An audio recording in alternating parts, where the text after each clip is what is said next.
नमस्कार, जोहार, welcome, happy Republic day. और आज हम आए हैं स्पोकन इंग्लिश के कुछ टॉपिक्स लेकर के। जो फर्स्ट टॉपिक है कम्युनिकेशन मीनिंग एंड प्रोसेस। सो जैसा कि आप लोगों को दिख रहा होगा यहाँ पे, communication meaning and process exam point of view से जो हमें लिखना होता है उसकी तैयारी के लिए you should take notes and you should understand. So communication जो वर्ड है वो क्या इंग्लिश लैंग्वेज का है या किसी और लैंग्वेज का? सो ये लैटिन लैंग्वेज से बोरो किया हुआ टर्म है जो इंग्लिश में पूरा मॉडर्नाइज होकर के और ट्रांसफॉर्म हो गई कम्युनिकेशन बन गया है। So the original word was communis, COMMUNIS, communis. wait, choose this color.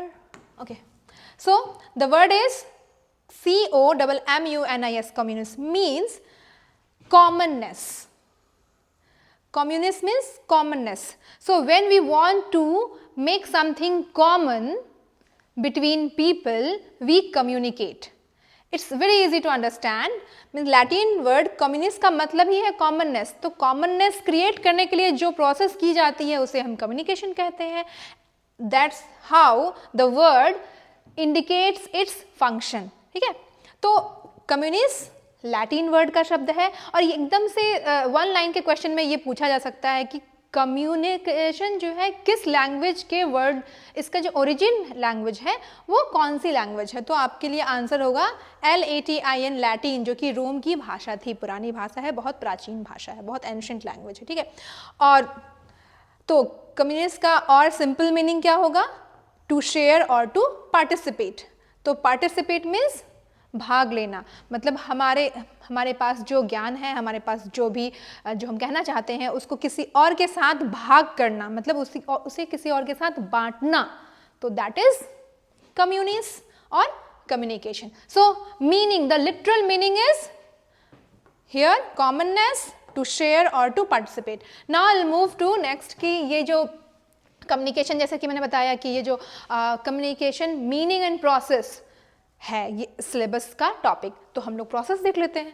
So communication is a process, ये एक प्रोसेस है by which information is transmitted between individuals and और organisations so that an understanding response result, so that an understanding response results।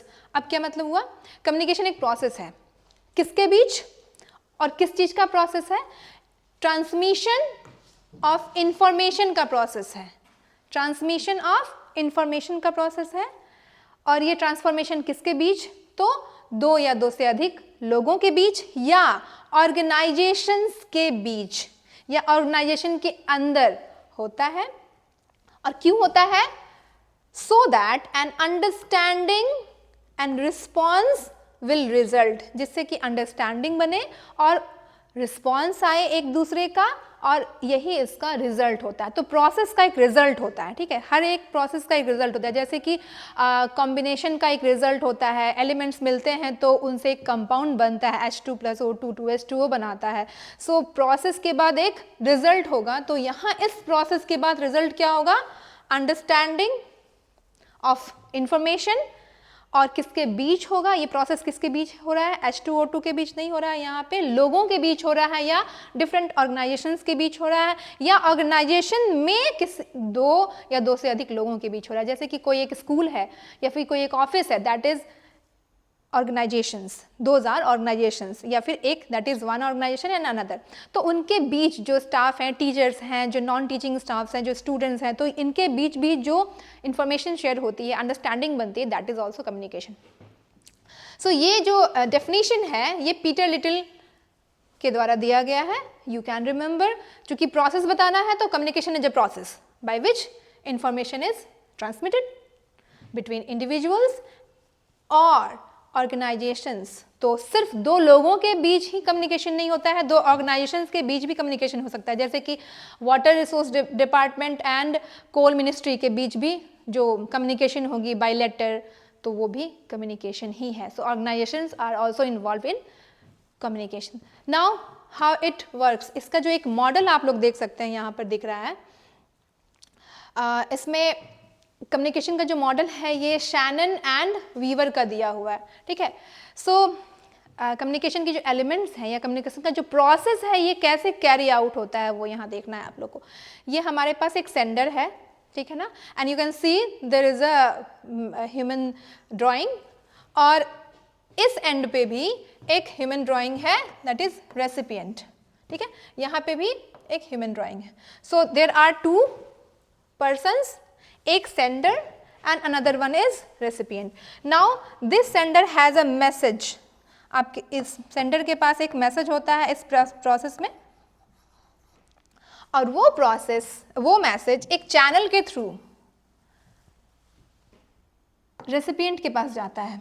सो और ये channel जो होता है, इस चैनल में कुछ नॉइज भी होता है बट चैनल इज इम्पॉर्टेंट, और इसके बाद ये जो मैसेज है रेसिपिएंट के पास आने के बाद इसका एक फीडबैक जाता है, मीन्स इसका एक रिस्पॉन्स होता है रेसिपिएंट का, मीन्स सेंडर ने जो इन्फॉर्मेशन पास की वो मीडिया के थ्रू, मतलब चैनल के थ्रू रेसिपिएंट के पास गया, और रेसिपिएंट ने जो फीडबैक दिया, मीन्स उसका जो रिस्पॉन्स हुआ हाँ नहीं, या उसके जेस्चर्स से या उसके आंसर से जो एक लूप पूरा हुआ, जो एक प्रोसेस पूरा हुआ, that is communication. So it's essential to draw this model on your answer sheets, all right, तभी आप इस प्रोसेस को सही से दिखा पाएंगे। So sender is important, recipient is important, message is important. अब ये जो एनकोडिंग आपकी लिखी हुई है, मतलब दिमाग में एनकोडिंग का मतलब आप जो सोच रहे हैं, जो मैसेज आपके पास है उसको आपने बोलकर या फिर लिखकर जो कोड किया है, किस लैंग्वेज में कोड किया है, उसे कहा जाता है encoding. And through which media you are transferring, media मतलब ऑन पेपर और वर्बल और नॉन वर्बल, एंड उसके बाद ये जो मैसेज है वो डिकोड करता है, मतलब मैंने जो कहा उस बात को समझना, उस मैसेज को फिर समझ जाना, दैट इज डिकोडिंग। एंड और डिकोडिंग करने वाला कौन होता है? रेसिपिएंट। सो सेंडर, और इसको हम कम्युनिकेटर भी कहते हैं। So these elements will be involved in elements of communication. तो अब हम लोग सीधा सीधा देखेंगे कि एलिमेंट्स ऑफ कम्युनिकेशन क्या है। That model is very important, you should draw it in your answer sheet. So communication के एलिमेंट्स क्या हैं? सबसे पहला है communicator. So it may be the sender, the speaker, writer or issuer who intends to conveys or transmits the message. Communicator कौन है? जो भी भेजने वाला है, whether it is in the form of letter or in form of any action or in form of words or in form of book. कभी कभी authors जो होते हैं वो अपना मैसेज थ्रू बुक लिखते हैं, देते हैं दुनिया को या फिर मास को। So they are communicator. ठीक है, क्या कर रहे हैं? उनका इंटेंशन है, they want to convey something, the message और द इंफॉर्मेशन। उसके बाद the second element is communicatee, is the receiver who receives और हु लिसन्स, जो सुनता है या जो पढ़ता है, फॉर whom द कम्युनिकेशन और इंफॉर्मेशन इज मेंट, जिसके लिए वो कंटेंट इंटेंडेड है, दैट इज कम्युनिकेटी और रिसीवर, लिसनर, रीडर। ठीक है, सो सेकेंड एलिमेंट, ये दोनों का होना एसेंशियल है। अब ये दोनों हैं बट कोई मैसेज ही नहीं है, कोई इंटेंशन ही नहीं है कि हम कुछ इन्फॉर्म करना चाहते हैं, then it is nothing, it is null. So you should have message. तो मैसेज इसका तीसरा एलिमेंट देखते हैं। Message, it is the content और subject matter of communication. It may be an idea, ये कुछ भी हो सकता है, आइडिया हो सकता है, ओपिनियन हो सकता है, इंफॉर्मेशन हो सकती है, ऑर्डर हो सकता है, सजेशंस या कंप्लेन। मतलब कम्युनिकेशन में हम जो भी कुछ कहना चाहते हैं, जो भी कुछ कन्वे करना चाहते हैं, that is message. Alright, so content क्या हो सकता है? Idea, opinion, information, order, suggestion and complaint. इन्हीं सब को जब हम लोग कम्युनिकेट करते हैं तो वो प्रोसेस में कम्युनिकेशन के प्रोसेस का वो सब्जेक्ट मैटर होता है, ठीक है। Now the fourth element, media और चैनल। आप किस चैनल के थ्रू कर रहे हैं, ठीक है। So it refers to the method through which the message is passed. किस मेथड से आपने मैसेज पास किया, from the sender to the receiver. It serves as a link between, ये दोनों के बीच लिंक होता है, किसके बीच, communicator and communicatee, sender and receiver के बीच एक मैसेज का लिंक होता है, ऑलराइट। तो ये हो गया आपका मीडिया और चैनल, बोलकर, लिखकर या जेस्चर से आप कन्वे कर रहे हैं that message. And then response. Response is very essential, क्योंकि सेंडर ने मैसेज कन्वे कर दिया और रिसीवर है बट वो रिस्पॉन्स नहीं कर रहा है, it means there is no communication, ठीक है। उसका फीडबैक आना, उसका रिस्पॉन्स आना वेरी एसेंशियल, तभी ये कम्युनिकेशन का प्रोसेस जो होता है वो पूरा होता है। सो रिस्पॉन्स क्या है, द इफेक्ट और रिप्लाई और reaction of the message made by the communicatee, ठीक है ना। कम्युनिकेटी मतलब जो रिसीवर था, रिसीवर के द्वारा, रिसीवर के फेस पे कोई इफेक्ट होता है, वो शॉक में आ जाता है या फिर वो हंस देता है या फिर वो नॉडिंग करता है, वो कोई भी रिएक्शन या फिर उसका रिप्लाई, या उसने हाँ या ना में जवाब दिया या उसने फिर कोई क्वेश्चन पूछा, दैट इज रिस्पॉन्स। सो ये रिस्पॉन्स भी बहुत ज़रूरी है और हर एक कम्युनिकेशन का यही पर्पस होता है, क्या करना, to motivate a positive response, ठीक है। It is possible only when the message is meaningful and the receiver throughout understands it. तो ये कम्युनिकेशन का प्रोसेस तभी सक्सेसफुल होगा जब कम्युनिकेटी या the receiver will understand the message, और वो मैसेज मीनिंगफुल होना चाहिए। आप कुछ भी मतलब बहुत जिब्रिश कुछ बोल रहे हैं या आपने कुछ जिब्रिश लिख करके दे दिया and receiver will not understand and it has no meaning, then there is no communication. You are using all the elements but the message is absurd, then there is no communication. समझ में आया ही होगा I guess कि आपके पास सारे elements हैं, sender है, receiver है, चैनल है, मैसेज है, और रिस्पॉन्स आएगा ही नहीं, क्योंकि अगर मैसेज जो है जिब्रिश मतलब कुछ भी, लाइक कुछ भी, मतलब there is no language in it, there is no grammatical order in it, तो वो पास नहीं होगा। सो ये एलिमेंट्स लिखना, ये एक जो मॉडल है वो ड्रॉ करना, ये आपके एग्ज़ाम के लिए बहुत ज़रूरी है। अब हम मेरा ये मानना है कि आप लोगों को कम्युनिकेशन जो है उसके और भी जो डेफिनेशंस हैं वो भी बताना चाहिए, लिखना चाहिए, to make your answer more rich. तो कम्युनिकेशन क्या है, अगर पूरी तरह देखा जाए तो जैसे हम लोगों ने देखा कि जो एलिमेंट्स हैं वो सब इन्वॉल्व करता है इसमें। So communication is the sum total, मतलब ये सबको मिलाकर sum total of all the things, वो सारी चीजें that a person does when he wants, यहाँ पे ही के साथ साथ शी भी हो सकती है क्योंकि शी भी बोलती है when he or she wants to create an understanding, जब understanding in the mind of other, जब कोई भी पर्सन, वो ही हो या शी हो या ट्रांसजेंडर हो, वो दूसरे के माइंड में कोई एक अंडरस्टैंडिंग क्रिएट करना चाहता है, किसी बात को बताना चाहता है, तो उस दौरान उसने जो भी किया उन सबको मिला के कम्युनिकेशन होता है। So communication is the sum total, सबको मिला के, ऑफ ऑल द थिंग्स या all the efforts that a person does when he or she wants to create an understanding in the mind of another. So it involves a systematic and continuous process of telling, listening and understanding. इसमें सिर्फ बोलना ही नहीं है, इसमें समझना और सुनना दोनों है। सो हम लोग लगता है ना कि कम्युनिकेशन क्या है, तो कम्युनिकेशन में हम किसी चीज़ को बोलते हैं, नहीं, बोलते हैं फिर रिस्पॉन्स देखते हैं, रिस्पॉन्स सुनते हैं फिर बोलते हैं। So this is a process, all right. So it has various it has a system also. ये नहीं कि आपने कुछ भी बोल दिया, मतलब जैसे कि मैंने अभी बताया था, कोई कुछ जिसमें मीनिंग ही नहीं, आप बोल रहे हैं, you are speaking but it has no meaning, तो नहीं हो सकता वो कम्युनिकेशन।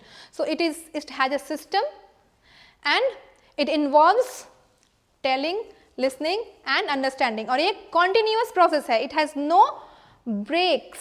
अगर ब्रेक हो गया तो प्रोसेस पूरा नहीं होगा। सो ये जो डेफिनेशन है ये लुइस ए एलन का दिया हुआ है, यू शुड रिमेंबर। और रिमेंबर करने का तो एक ही तरीका है, या तो आप समझ लें या तो फिर रट लें, लेकिन रटा हुआ भूल जाते हैं, इसलिए I make efforts that you must learn while you are getting the lectures. ठीक है, so done for it. Now the next one, एक जो simplest definition है, if you can't remember at the time of your answer writing, then you can just use this simplest definition. Communication is an exchange of facts, ideas, opinions और emotions. ठीक है, क्या क्या exchange करेंगे? Mostly facts कि भारत की राजधानी नई दिल्ली है, आइडियाज़ कि हमें ऑर्थोडॉक्स होने से कोई फ़ायदा नहीं है, हमें प्रोग्रेसिव होना चाहिए, these are like ideas. Opinions कि yes, in my opinion girls and boys should get equal rights. And emotions, yes, I have affinity for you, मैं तुमसे दोस्ती करना चाहता हूँ, या फिर मैं तुम्हारा रिस्पेक्ट करता हूँ या करती हूँ। So these are emotions by 2 और मोर पर्सन्स। और ये जो डेफिनेशन है ये है न्यूमैन एंड समर का। मुझे लगता है ये डेफिनेशन बहुत इजी है, और इसके जो लिखने वाले हैं, जो जिनके द्वारा दिया गया है, इनका नाम भी बहुत इजी है, Newman. Isn't it easy? Newman and Summer, ऐसा लगता है गर्मी में कोई नया आदमी आया है। I am sorry to just make it, बस मैं इसलिए ये याद करवाना चाहती हूँ कि अगर डेफिनेशंस के साथ उसको डिफाइन करने वाले का नाम भी लिख दिया जाए तो इससे ज़्यादा अच्छा इंप्रेशन बनता है जो लोग कॉपी चेक करते हैं। So you must remember Newman and Summer. ठीक है, सो दैट्स ऑल। अब एक और डेफिनेशन मुझे थोड़ा अच्छा लगा था, तो मैंने सोचा कि इसको भी शेयर किया जाए। ये भी कुछ ऐसा ही है, but if you can remember it you may add it in your answer. Communication is the interchange, वहाँ था एक डेफिनेशन में एक्सचेंज था, इसमें इंटरचेंज है, और ये दोनों ही सेम वर्ड है, ऑफ थॉट और information to bring about mutual understanding. फिर वही बात आई ना, अंडरस्टैंडिंग क्रिएट करने के लिए, and confidence of good human relations. ये बहुत ज़रूरी है, क्योंकि अक्सर ऐसा देखा गया है कि गलत फहमी की वजह से, मिसकम्युनिकेशन की वजह से, या गैप ऑफ कम्युनिकेशन की वजह से जो ह्यूमन रिलेशंस होते हैं वो ब्रेक हो जाते हैं। लोग बता नहीं पाते हैं, और सुनने वाला, मतलब जिसको बता रहे हैं उसको सुनने का भी पेशेंस नहीं होता है, तो ऐसे में बहुत झगड़े होते हैं। Everyone is victim of that miscommunication या बैड कम्युनिकेशन, या फिर इम्पेशेंस ऑफ लिसनिंग, मतलब सुनने का धैर्य नहीं है। सो ये जो गुड ह्यूमन रिलेशन के लिए और म्यूचुअल अंडरस्टैंडिंग के लिए जो प्रोसेस हम लोग करते हैं, दैट इज कम्युनिकेशन।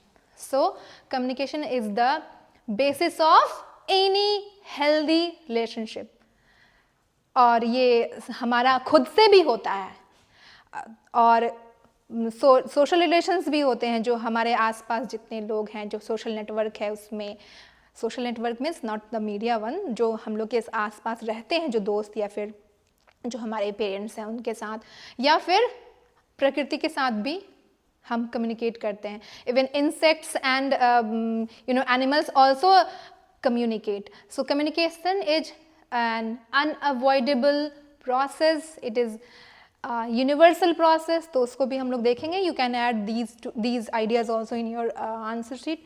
नाउ मुझे लगता है कि डेफिनेशंस अगर याद हो जाते हैं तो बहुत अच्छा है। नाउ एक और चीज़ आप समझ सकते हैं, क्या है वो, कि टाइप्स और फॉर्म्स ऑफ कम्युनिकेशन।